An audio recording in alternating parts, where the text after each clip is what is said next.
Hello Pakistan, don't sleep tonight. वो पाकिस्तान को धमकियां दे रहे हैं कि आज की रात सोना मत, यानी रात को हम कोई हमला करने जा रहे हैं। इसका मतलब ये है कि ये जंग एक्चुअली हो गई है, शुरू हो गई है, जंग शुरू हो गई। वी हैव सेड कि अगर आप ये करेंगे, जितने भी इंडिया के फॉरवर्ड एयर बेसिस हैं वो हमारे रडार जो है उन्हें कवर करते हैं। जैसे ही वहां से कोई जहाज टेक ऑफ करता है हमें फौरन उसका पता चल जाता है। रॉ के द्वारा दिया गया जो इंटेलिजेंस इनपुट डेटा था उसके बेसिस पर इन्होंने 42 लॉन्च पैड्स को आइडेंटिफाई कर लिया है जो कि पीओके में देखने को मिलते हैं। वहां पे नदन कमांड एक्टिव हो रहा है। मैं इंडिया के नदन कमांड की बात कर रहा हूं कि ऑल वेपन वॉर होगा ये, और खासतौर न्यूक्लियर वेपन्स, जिसको आपने बनाया, जिसके लिए आपने घास खाया। लद्दाख को हम किसी वक्त भी काट सकते हैं, कारगिल में हमने काट दिया था। वहां से पीछे चाइना की तरफ से ग्वांगजू, यही है ना सर, ग्वांगजू रिवर, ये क्या नाम है इसका? ये इंडस रिवर की बात मैं कर रहा हूँ, उसका नाम ये चेंज तिब्बत से निकलता है। जी जी, मैं तो खुल के बोल रहा हूं, एस्केलेशन वो हमने कर दिया, अब तुम भी तो कुछ करो यार। सबूत तो दो, सबूत तो दो कि तुम्हारे रगों में ठंडा पानी नहीं है, तुम्हारी रगों में खून है। सबूत कुछ तो करो। आपने मुल्क को कहा था कि घास खाओ, अगर तुम घास खाओगे तो ये वेपन भी हम हासिल कर लेंगे। हमने घास खाया, वेपन हासिल हो गई, तो अब ये वेपन्स हमें इस्तेमाल करने के लिए तैयार होना चाहिए। तुम लोग टेररिस्ट हो, जिहादी हो, चोर उचक्के डकैत हो, तुम्हारे बस का कुछ नहीं है।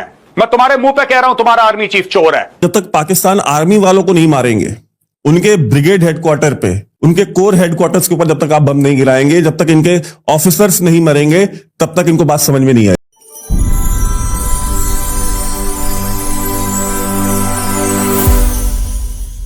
हिंदुस्तान और पाकिस्तान में 10 गुना का फर्क है। उनकी इकोनॉमी देख लें, उनका पॉपुलेशन देख लें, उनका लैंड एरिया देख लें। दुश्मन चाहता है, अच्छा लड़ेंगे। हलाली साहब, लड़ना तो दुश्मन चाहता है, और दुश्मन जो है पानी को हथियार बनाकर इस्तेमाल कर रहा है।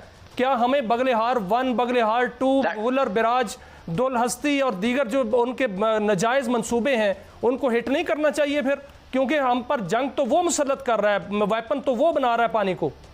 नहीं तो ठीक है, आपको वो आप उनको बम करेंगे, वो वारसा वो जो क्या है हमारा तरबेला वरबेला बम कर देंगे। भाई तरबेला किधर है? उनके जो डैम्स हैं वो आप जो बम करेंगे उसका क्या असर होगा? तो देखिए, बात सीधी सादी है। हिंदुस्तान चाहता है कि आप उनके साथ टैंकों और हवाई जहाज़ों और जहाज़ों के साथ लड़ें, इसलिए कि उनके पास वो ज्यादा हैं। आप जो हैं, आप एक छोटा मुल्क हैं, आपका 250 मिलियन है, उनका 1.4 बिलियन है, उनकी इकोनॉमी 10 गुना आपसे ज्यादा है। देखिए, ये सब बातें छोड़े, सीधी सादी बात है। पाकिस्तानियों ने आंख खोल के और सपोर्ट किया है, हर गवर्नमेंट ने एक को सपोर्ट किया है कि हमारे पास न्यूक्लियर वेपन्स जरूरी हैं, और अगर आपके पास न्यूक्लियर वेपन्स आज नहीं होते, ये आजाद कश्मीर, गिलगित बल्टिस्तान, स्कर्दू, ये वो सब उधर बैठे होते। वो अगर आप वेपनाइज करेंगे पानी को, पानी के मसले को अगर आप वेपनाइज करेंगे और उसको इस्तेमाल करेंगे पाकिस्तान के खिलाफ, that is an act of war. तो हमने अब देख लिया है कि वो कर रहे हैं, ऑलरेडी उन्होंने आज कर लिया है। उन्होंने 2 जगह पाकिस्तान का पानी को डाइवर्ट किया है या कम किया है। तो इसका मतलब ये है कि ये जंग एक्चुअली हो गई है, शुरू हो गई है, जंग शुरू हो गई। वी हैव सेड कि अगर आप ये करेंगे, हाँ हमने कहा था अगर आप ये करेंगे it's an act of war. उन्होंने किया, it is now an act of war. अब आप मुझे बताएं कि ये जो जंग शुरू हो गई है ये कैसे लड़ेंगे? क्या आप हिंदुस्तान जो चाहता है उस तरीके से लड़ेंगे कि उनका जो फौज है हमारे से ज्यादा 4 गुना, उनका जो एयरफोर्स है हमारे से ज्यादा 6 गुना, उनका नेवी जो है 8 गुना, यू विल यूज उनके साथ उन कन्वेंशनल वॉर करेंगे कि ऑल वेपन वॉर होगा ये, और खासतौर न्यूक्लियर वेपन्स, जिसको आपने बनाया, जिसके लिए आपने घास खाया, जिसको आज तक अगर कुछ चीज आपको बचा रखा है, दैट इज न्यूक्स, वो है न्यूक्लियर। तो आप अब न्यूक्लियर वेपन्स का टाइम गया है। आपने अनाउंस कर भी दिया था कि हम हर चीज से लड़ेंगे जो हमारे पास है।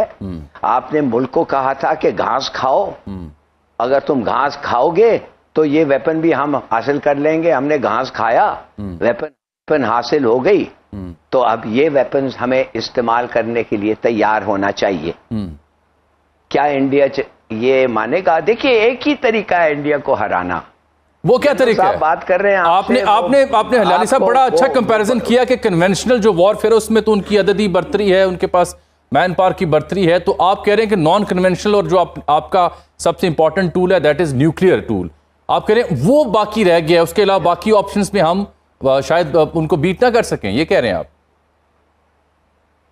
यस, और कोई ऑप्शन हमारा है ही नहीं, ओनली न्यूक्लियर ऑप्शन। और इसको हमारे लोगों को समझ जाना चाहिए। देखिए, ये ठीक बात है, हमारे डिप्लोमेट्स को यूनाइटेड नेशन सिक्योरिटी काउंसिल का इमरजेंसी सेशन लेना चाहिए। हमारे जोरिस को इंटरनेशनल कोर्ट ऑफ जस्टिस से एडवाइजरी ओपिनियन लेना चाहिए कि कोई एक आदमी जो एक मुल्क जो ट्रीटी साइन करता है, क्या वो उठ के एक दिन कह सकता है बस ये काफी हो गया, हम इसको नहीं मानते? कर सकता है ऐसी चीज? ये सब वो कहते हैं पेरिफेरल मैटर्स हैं। एक्चुअल मैटर ये है कि हिंदुस्तान जो अपना वेट, अपना जो हमारे से 10 गुना ज्यादा बड़ा है, 4 गुना ज्यादा फौज, 6 गुना ज्यादा एयरफोर्स, 8 गुना ज्यादा नेवी, उनका एयरक्राफ्ट कैरियर अभी उधर लाके खड़ा कर दिया है। क्या ये फोर्स को हम रेजिस्ट कर सकते हैं? बिल्कुल कर सकते हैं। करके दिखाया? कर सकते हैं। नहीं दिखाया। किधर दिखाया है? किधर दिखाया? अभी तो 100 बिलियन का इन्होंने अभी वेपन्स जो लिए हैं, ये किसके लिए लिए हैं? ये इंडिया ने ये हर जगह जाके जो तैयारी लगे, किस लिए भाई? ये तो पाकिस्तान के लिए लिया है। और हमारे पास जो भी है अच्छे लड़ेंगे, नो डाउट, बहादुरी से लड़ेंगे, no doubt, but then numbers count. और अब ये वक्त आ गया है टू काउंट। और हमारे पास 160 न्यूक्लियर वॉरहेड्स हैं।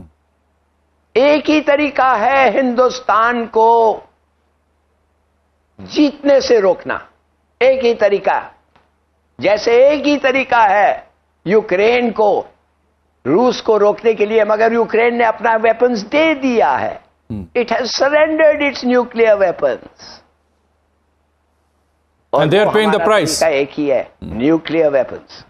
नमस्कार दोस्तों, हमारे YouTube चैनल पर आपका स्वागत है। दोस्तों, पाकिस्तान भारत से हर हाल में युद्ध करना चाहता है, इसलिए अब पाकिस्तान के कुछ जिहादी टीवी चैनल पर बैठकर सीधा ये कह रहे हैं कि ये युद्ध अब शुरू हो चुकी है, क्योंकि भारत ने पहले ही सिंधु जल समझौता को खत्म करके पाकिस्तान के अगेंस्ट एक एक्ट ऑफ वॉर डिक्लेयर कर दिया है। पाकिस्तान को ये पता है कि भारत किसी भी वक्त POK में एयर स्ट्राइक कर सकता है, इसलिए पाकिस्तान ने ऑलरेडी अपने फाइटर जेट्स POK में डिप्लॉय कर दिया है। ऊपर से ये लोग भारत को और उकसा रहे हैं युद्ध के लिए, इसलिए अब बहुत जल्द आने वाले कुछ दिनों के अंदर POK में युद्ध हो सकती है, जिसकी तैयारी भारत ने पूरी कर ली है और INS विक्रांत से लेकर राफेल को बॉर्डर पर तैनात कर दिया है। तो दोस्तों, आज के लिए वीडियो में बस इतना ही। अगर वीडियो अच्छी लगी हो तो हमारे चैनल को सब्सक्राइब जरूर करें।